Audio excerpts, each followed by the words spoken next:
Good morning.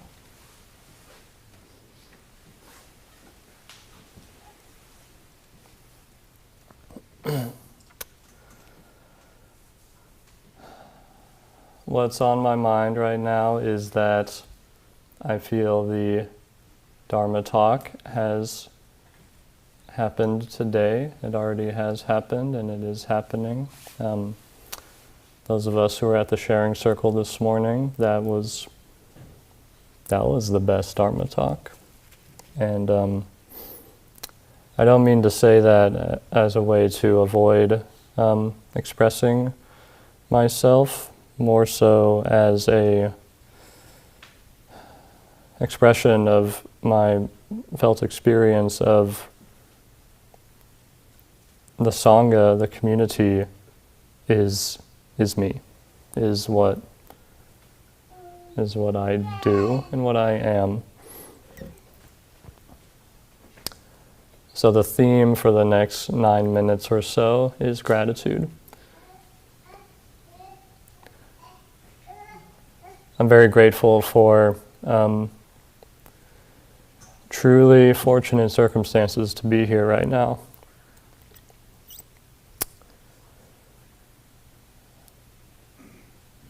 What feels very magical or graceful is that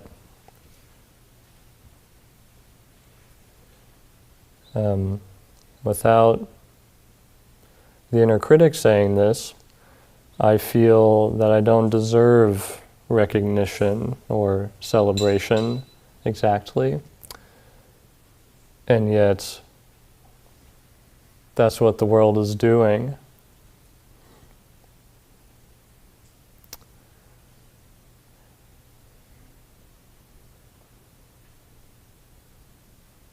And this is not about me. It's about all of us.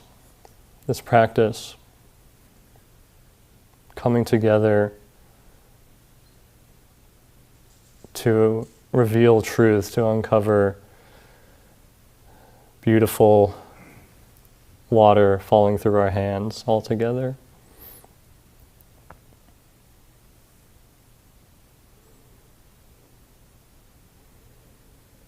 So it's about we, which means me also. Looking back on these 5 years, 10 years, I'm learning more about being good friends with myself and the compelling nature of wanting to hold myself in that way, wanting to orient towards goodness moment after moment. One trap for me in ordination life, monastery life, just living in general, growing up and flourishing, is questions, doubts, beliefs. Do I measure up? Am I good enough? Is this good enough?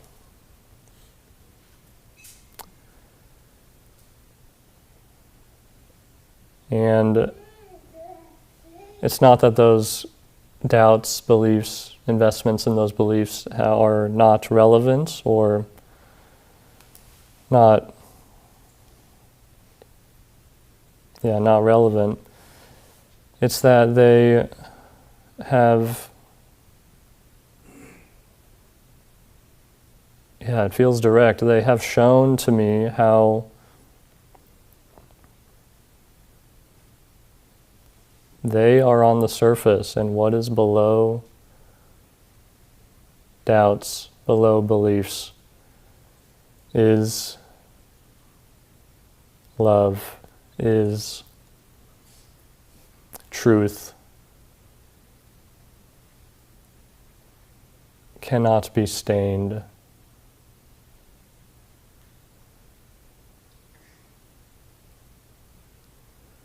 So all of my moments of frustration or complaint or fear, all that stuff, as Fuho was saying this early this morning, not needing to get rid of anything. My life is my whole life. This life is all life. And that's an encouraging thing to explore.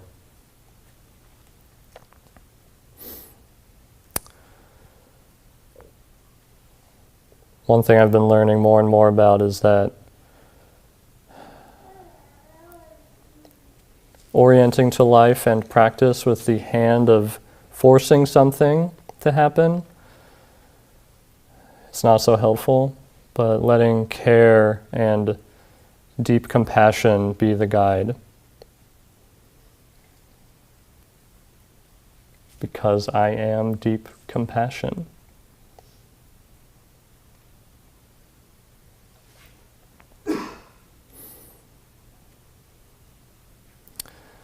I'm learning more and more that thinking, believing thinking, crystallizing experience into views and something that can be handled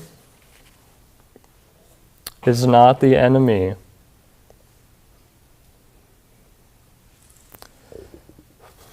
There are no enemies.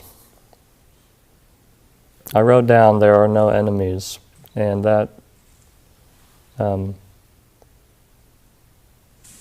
sounds scary, feels scary to say, but my intention is to remember that.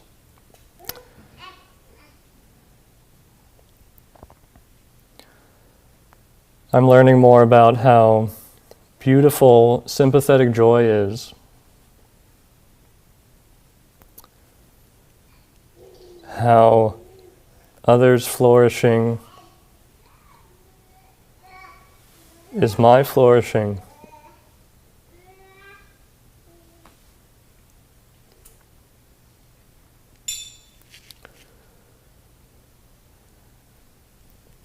It's not just about this small me.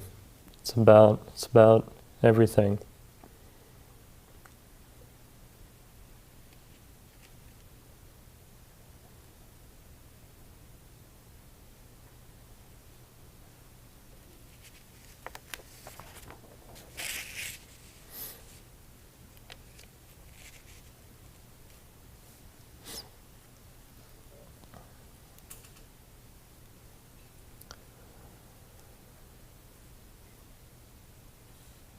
I want to share a poem that Rilke wrote, and I encountered this poem in the, I forget which year, but the summer program handout that Jogan and maybe help from his friends compiled a long time ago.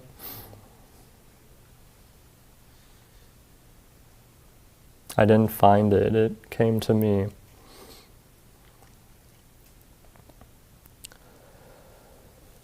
In deep nights I dig for you like treasure, for all I have seen that clutters the surface of my world is poor and paltry substitute for the beauty of you that has not happened yet. My hands are bloody from digging. I lift them, hold them open in the wind so they can branch like a tree. Reaching, these hands would pull you out of the sky as if you had shattered there, dashed yourself to pieces in some wild impatience.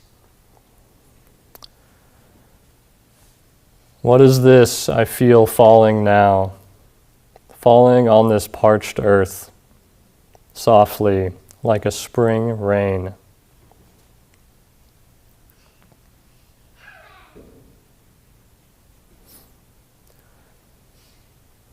Gratitude to the rain, to my feet firmly planted on the ground.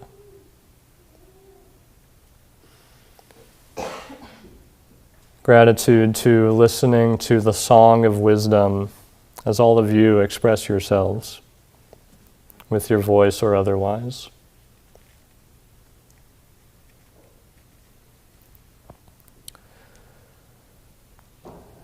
Gratitude to everyone who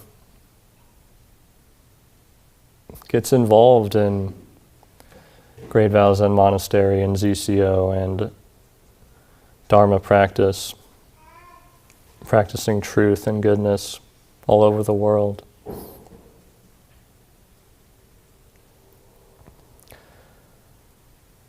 Gratitude to Myoyu for encouraging me and showing me what perseverance is, and for making space for my own heart to be empathetic and kind, truly empathetic and truly kind.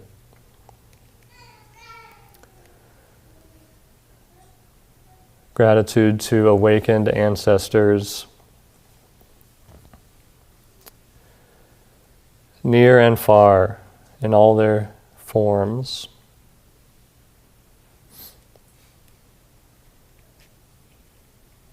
I think that's enough for now. Thank you.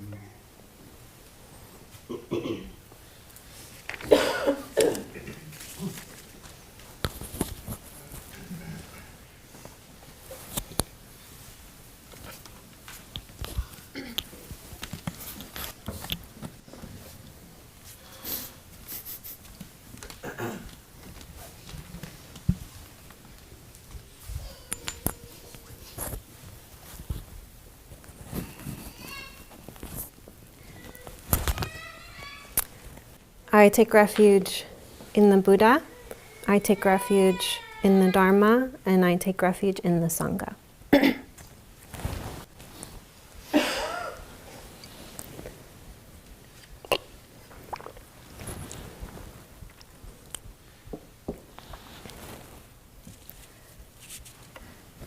So thank you for moving Dobek. I wanted to be able to see my first teacher, Jogen, when I first got here.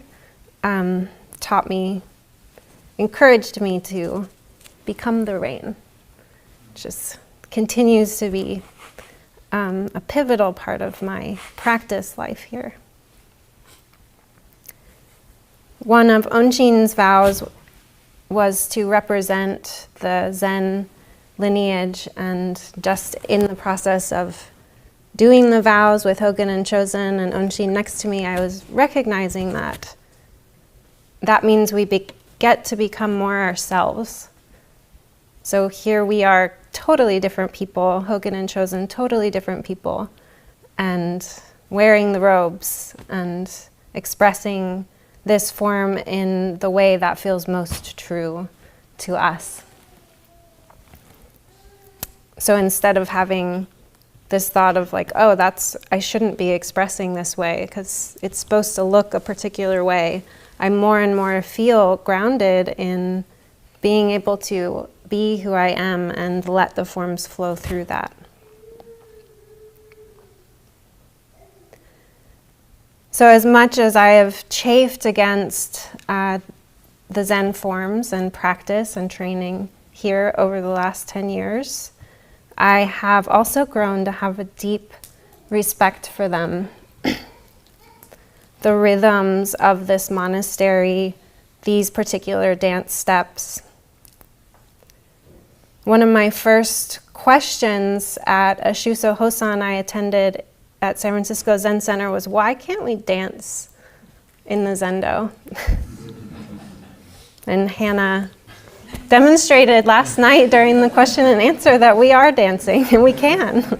It's invited. So bowing, chanting, sitting, working, rinse and repeat. And of course, the chafing is the point, is part of the point. The challenge is the point. What I've come to appreciate about the forms is their inherent confidence in the individual. That over the years, no matter what my state of mind, even like really intense excitement, you still just have to sit there and hold still, or deep, deep anguish, blinded by tears, and we bow and we show up to wash up. You're sweeping the floor and you can't even see it because your tears are so profuse. bow, chant, sit, wash the dishes, show up to Sanzen over and over again. And maybe the concern is that this seems cold, that this seems impersonal. And maybe in some context that could be true. But the forms are brought to life. They only exist in the moment of our doing them. So they're brought to life here at this monastery, and here at this monastery, my experience was that showing up bell after bell, dish after dish, Sunday program after Sunday program has offered very deep nourishment and growth.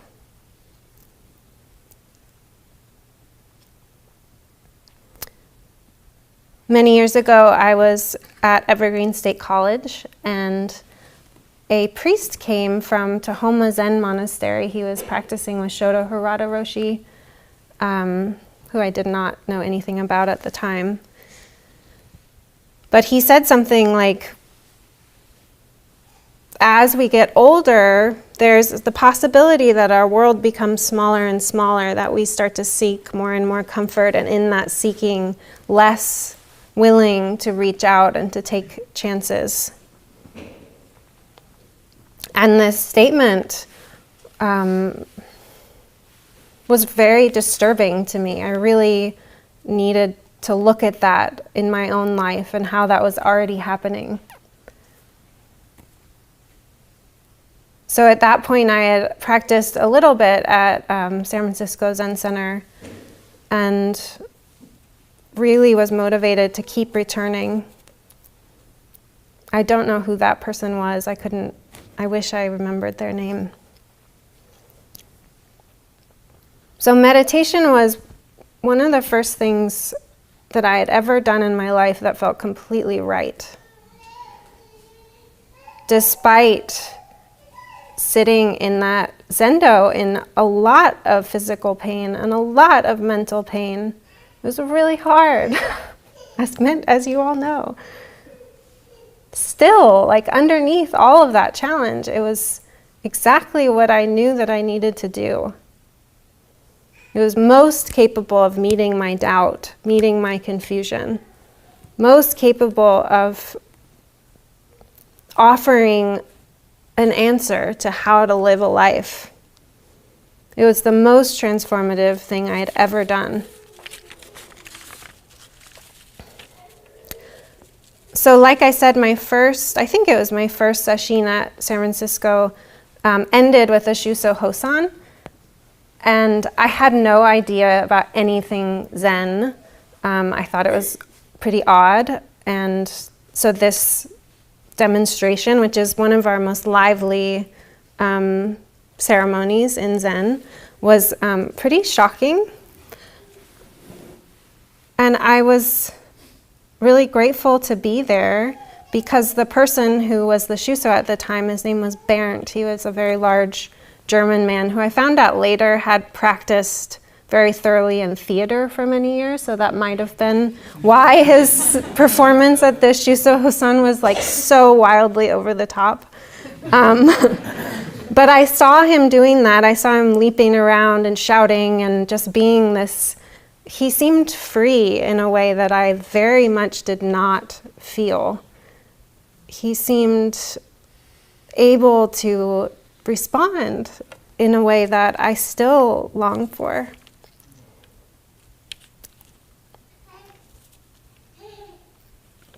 So that's what was one of the reasons why I was so deeply inspired. Thank you, Bernd. I don't know what happened to Bernd.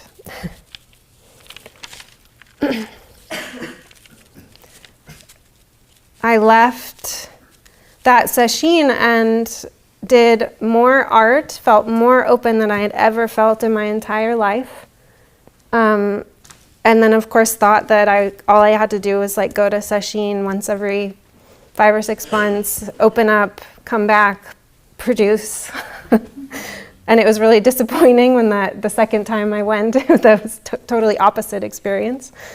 But nevertheless, I came to really crave that open state of mind that I felt like I could reach in sesshin practice.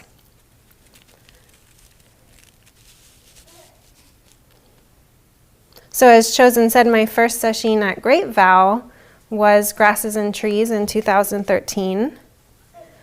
And I saw that the qualities that I really wanted to cultivate, which I have named, which is limiting to name, but I have named playful durability.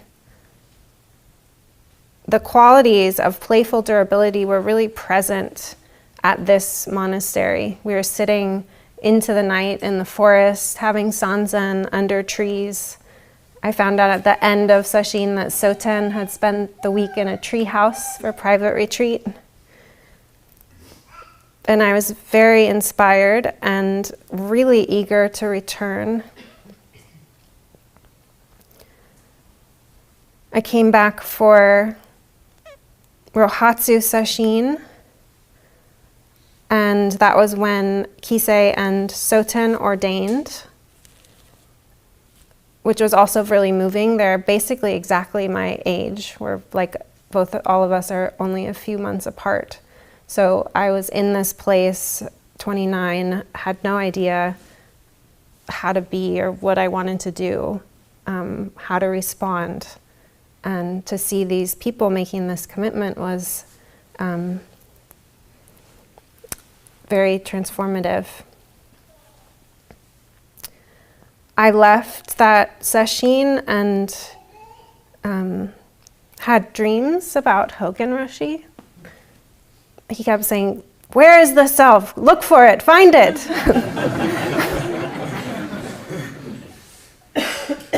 And organized my life so that I could come back into residency in 2014. One of the things I've really enjoyed about residency, which has to do with these qualities of playful durability that are so alive at this monastery, is especially when I first got here, there weren't all that many residents. So you would just be thrown into, maybe it still happens. I'm looking at Genmei, who's driving our tractor and chainsawing things. But you would just be thrown into task after task. It'd be like, oh, you've eaten an apple before? Great. Like, we have 10 apple trees, or like, we have all these trees we need to be pruned. You boiled water once? Perfect. Go be the Tenzo for today. We need a Sunday lunch cook. I was on maintenance for a little bit, and I would be looking at something very broken and sort of kick it or like poke at it. People would walk by and I'm like, yep, it's still broken. All right. I'd used a drill once, so I was like, go be on maintenance, you'll figure it out. One of my best success stories of maintenance is the water heater, which is broken in the, or is it still broken? Maybe we fixed it. It was broken in the cafeteria, and I took it apart having no idea. It sprayed hot water everywhere. You should know where the water turnoff is before you start working with anything related to water.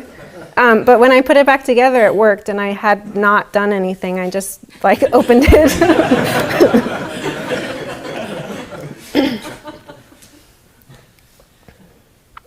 In 2020, Soten was organizing adding an addition to the hut, and it was like, here's a drawing, build this wall, and then disappeared. It took a while. Let's see, what else have I written?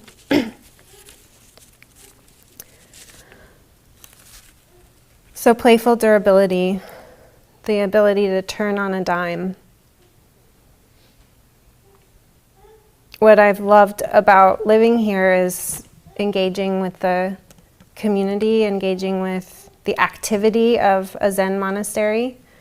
And I also wanted to live somewhere where you dropped all that and did sesshin every month. And I still have that feeling that that is how I want to orient my life. I've visited a number of different Zen monasteries or Zen practice centers, which I'm grateful for, because when I came here, the affinity was obvious, that knowing where this particular place offered the squeeze, offered the challenge, felt very much in alignment with how I wanted and want to practice. I've had, like I said, I've chafed against, is it chafed or chaffed? Chafed. I've chafed against the